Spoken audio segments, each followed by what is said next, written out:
igoli yalesaba igoli lapho yakhona nami ngabuye wonke abayakuleya ndawo. Umuntu oseke wayibuka le channel esaqala, especially 2025 ko-January laphayana, amavidiyo ayekhuluma ngabaculi including nawo uMdumazi. Ayengayenza ividiyo ekhiphe i-album lapho engafuni ukuhamba kahle online uMdumazi. Ngiyibuza ukuthi kanjani, ayithi akanangqondo, yaphuma nge-12 December 2024. The way le album leyo eyinhle ngakhona, asazi ukuthi yini le yenza ukuthi ingahambi.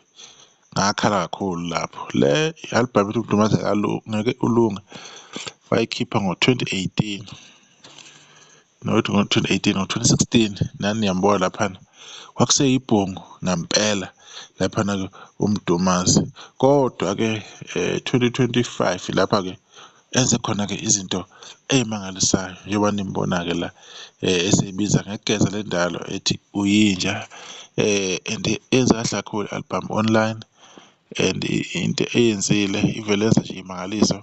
Isiyoshaya u-12 million wama-views laphana ku-YouTube. Lokhu nje yaphuma nje nge-12 June, so ayinanga ngisho u-8 months. Usedlule nabantu abaningi-ke uMdumazi, kodwa afika nabo-ke abanye isikhathi esiyi-1, ngingasho njalo. Kodwa abaningi akabadlulile. Into engangicabanga nengangiyibona, mhlawumbe kwenzeka iphutha ekuqhathaniseni abaculi abaningi mhlawumbe naye uMgqumeni, kwagejana nje impela ukuthi yena kuthiwa umuntu othizeni cishe ezisuka eMgqumeni, ngoba ayikho into eyayinjalo, even nama-voice abo awayengayeli.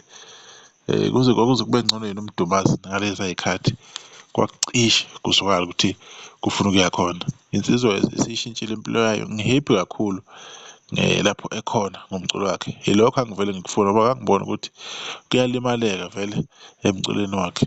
Ungabanye babaculi-ke abacula kahle kakhulu, very very talented.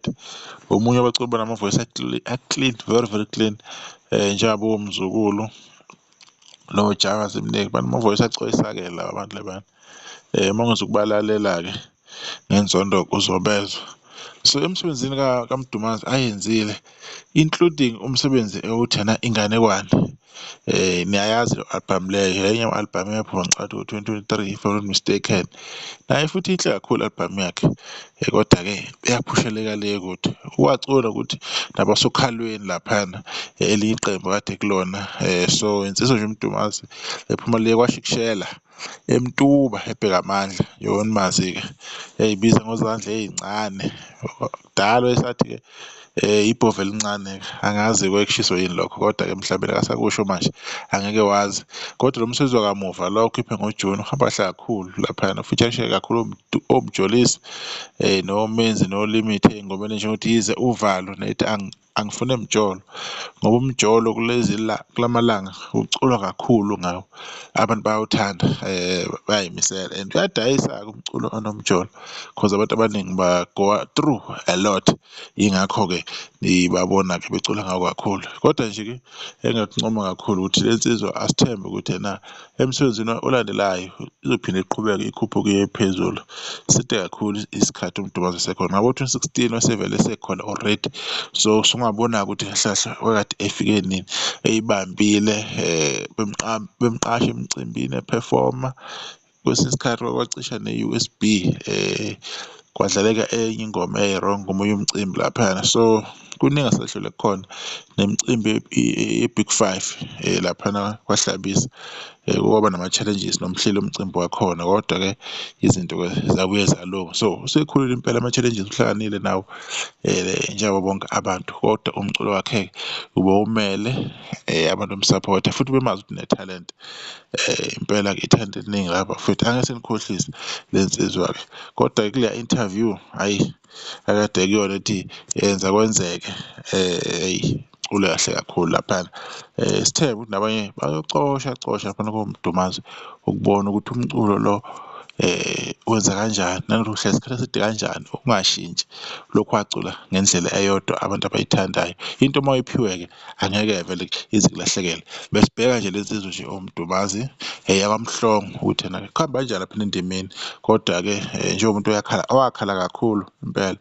Cha, this time around ngithi ngibona ukuthi kuhamba kahle, sithembe futhi ukuthi ngaleli giya-ke asihamba ngalo online kuzoqhubeka aphushe ngalo ngoba yilokho esifuna ukubona. Sahle ngaza ukuthi sizodibana okuzayo sizokhuluma nje ngomunye womsebenzi khona kwiNdlu Fast Food TV. Nisalahle. Ngoba wena olithemba lami ngicela ungadinwa ubuhle bomhlaba le phambili.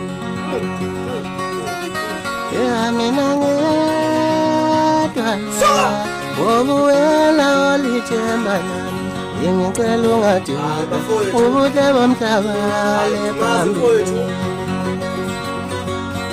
Awuyigole na ayigole yalesabi igole lapho yakhona mama bengabuwe bonke abaya kuleya ndawo.